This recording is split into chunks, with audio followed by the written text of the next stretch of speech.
Okay. So, fourth episode of Lovecraft Country. I actually got to watch this one with Liz because I was over at her place when it aired, and she has HBO. So, we got to watch it together, and neither of us much cared for this one.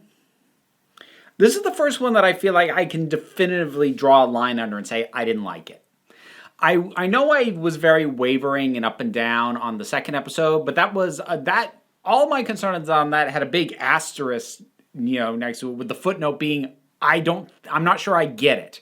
And actually, in hindsight, I don't even mind episode 2 that much. I don't like it as much as episodes 1 and 3, but I don't think it was bad. I don't think this is a good episode. This really didn't work for me. And I'm starting to catch a pattern now of the episodes that move the central recurring plot thing forward are the ones I like the least. So, like, episode 1, while it set them off on their mission to Artem to get Atticus's dad, that wasn't the main thrust of the events that happened. The events that happened were pretty self-contained in terms of dealing with the sheriff, the stuff that happened at the diner, the Shoggoths, and so on. It was much more self-contained story that set them up for the second episode, which was more the overarching stuff, where we got introduced to Christina and these lodges and all that stuff. And that one didn't work for me as well. And then the third one had almost none of that, bar Christina coming in at the end, which I kind of forgot to talk about last time, I think because I had gotten very wrapped up in the ghost story of it. But that was actually a really great scene, and there was a lot of tension around the idea that he was standing there with the gun, and he couldn't lower it as she opened the blinds so that all someone had to do was turn their head to glance in this window and would see him, a black man, pointing a gun at a white woman. That was a lot of great tension in that scene. That was really good. I'm kind of annoyed I didn't bring it up, but, trying to make up for past sins here. But that episode was great. And this one is almost entirely feeding into the larger story, and I really don't like it. I think a lot of that has to do with expectations and what was clicking for me up to this point. I think I'm realizing that overall, the elements of Lovecraft that, I'm not going to say translate the worst, but have been most cleanly picked to death and feel the most rote at this point in time, is the cult element of his things. I think it can, if you're going to tap into that element of Lovecraft, it can work on a paranoia level, like, we don't know what they're doing. We don't know who's in on it. But this show isn't really tapping into the paranoia aspect of the cult. It's tapping into this sort of secret society, treasure hunt, ancient ruins thing. And honestly, if I'm being generous, it feels Indiana Jones. If I'm being mean, it feels like the Goonies. Like, honestly, the whole thing with them being on the platform as it disappeared, which was kind of cool when it first started happening, but watching them sort of panicky, trying to figure out the combination, it just made me think of the Goonies with that bone piano thing that they had to play as the floor fell out from under them. And maybe that's my baggage.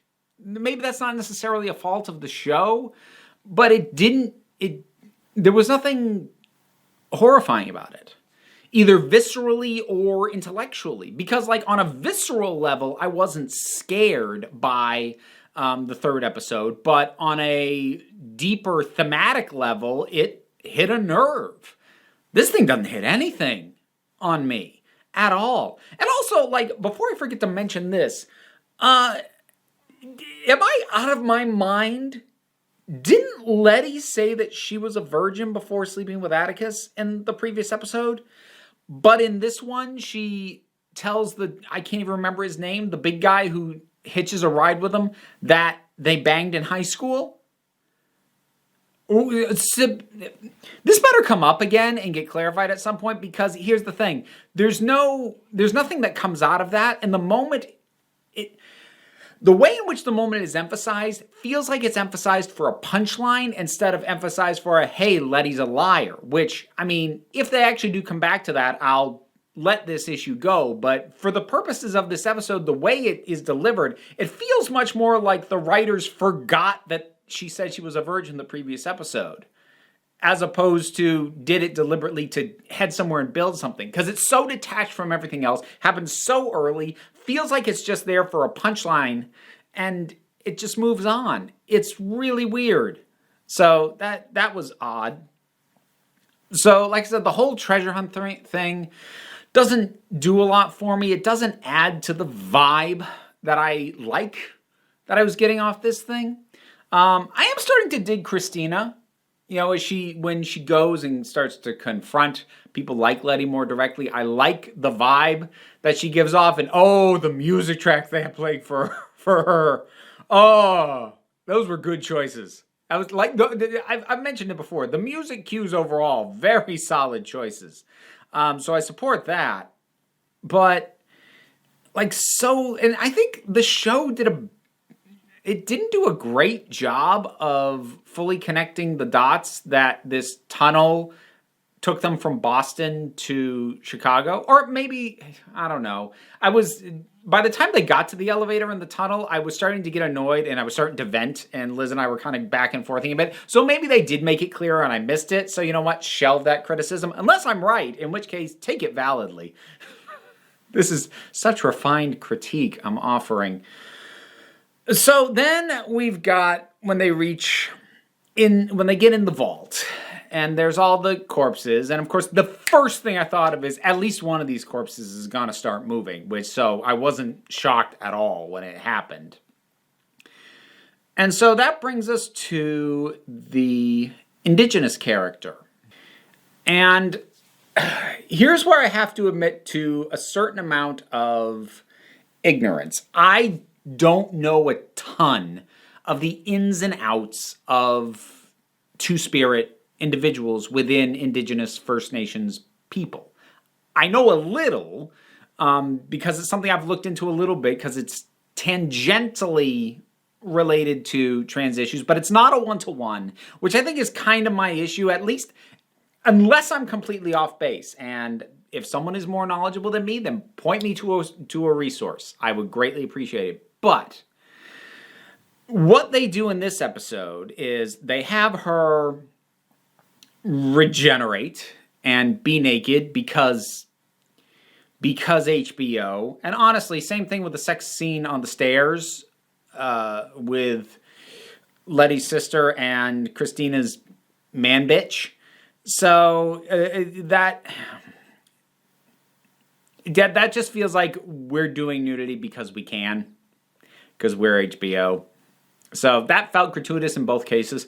But for the Indigenous character, and I'm going to refer to her as she because the characters do, and I'm lacking a better frame of reference. And if that is incorrect from what it should be, I'm not talking about in universe how the show does it. I mean like in general, then just please take my apology and my mea culpa that I only kind of understand Two-Spirit.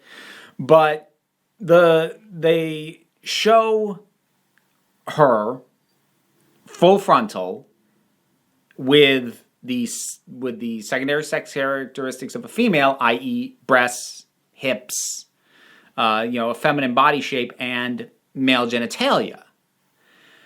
And she then identifies as Two-Spirit. Now, here's my problem with that. Again, with Two-Spirit as I understand it.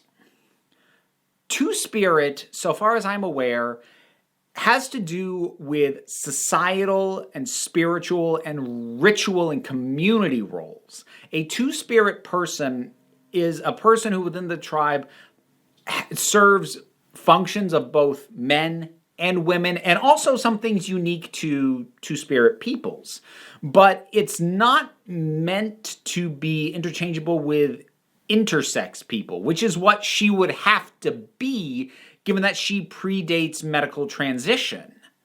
So, unless I'm wrong, in which case, please cite me as a source so I can understand this stuff better. But to the best of my ability to find out, they just got this wrong.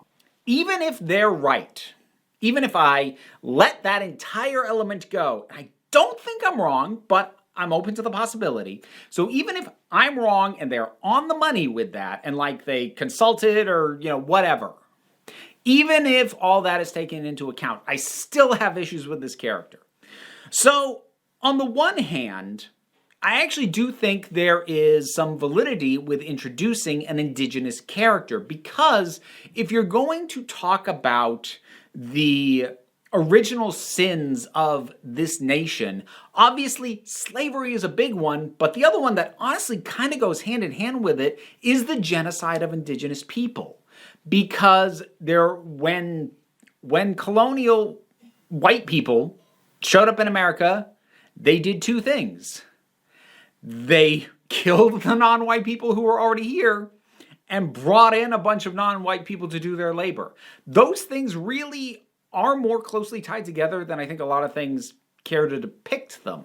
And especially if you're going to be dealing with a family like the Braithwaites, which within universe appear to extend back way into colonial times. Like, they've only mentioned a couple hundred years, which still would have been within the founding of the country, but like the way that this family is portrayed is very old money, like original settlers kind of old money. So if you're going to be dealing with the sins of a family that goes back that far, you should address Indigenous people in some way. So on that measure, I appreciate the character being introduced. However, the fact that she is killed within the same episode in which she is introduced makes the whole thing feel like, and not that I'm saying this was the intent, but the impression it left me with, the way I felt after it was done, was like the show was going, yes, these people also got screwed over by Americans. Okay, we've acknowledged that. Let's not deal with it anymore. There's your acknowledgement. Let's move on. And that's the kind of thing where, again, I doubt that my takeaway was the intent of the thing.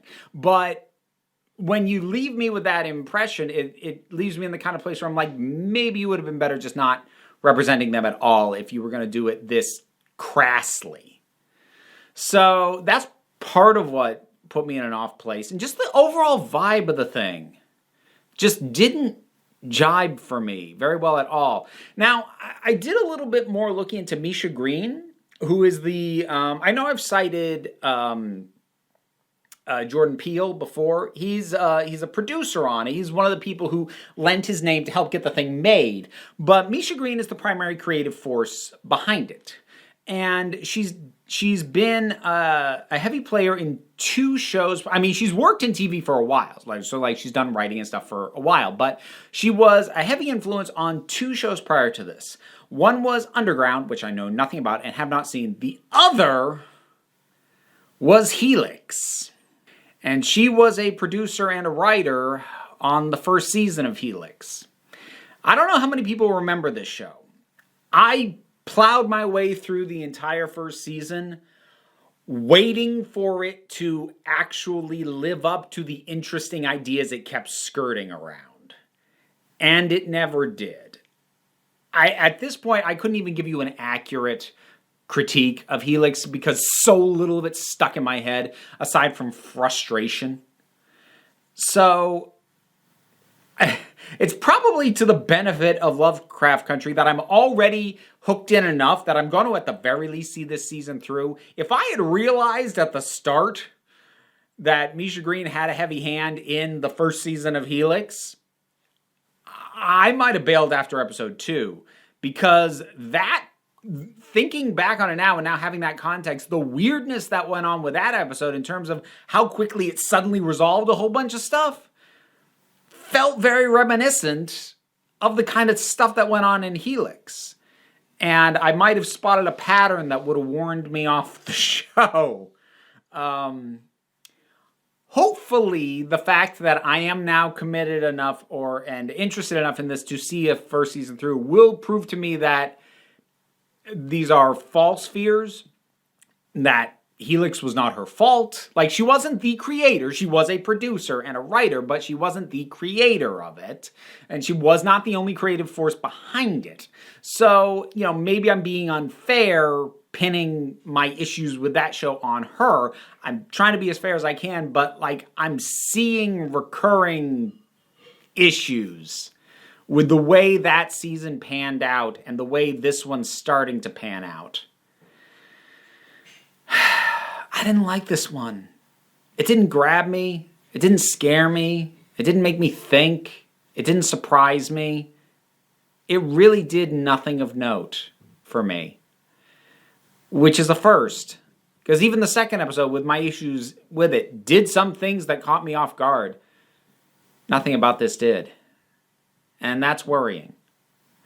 I think at this point, I'm going to be looking forward to the more standalone episodes and probably start dreading the ones that move the meta plot forward. We'll see what happens. Lovecraft Country, episode 4. What'd you think about it?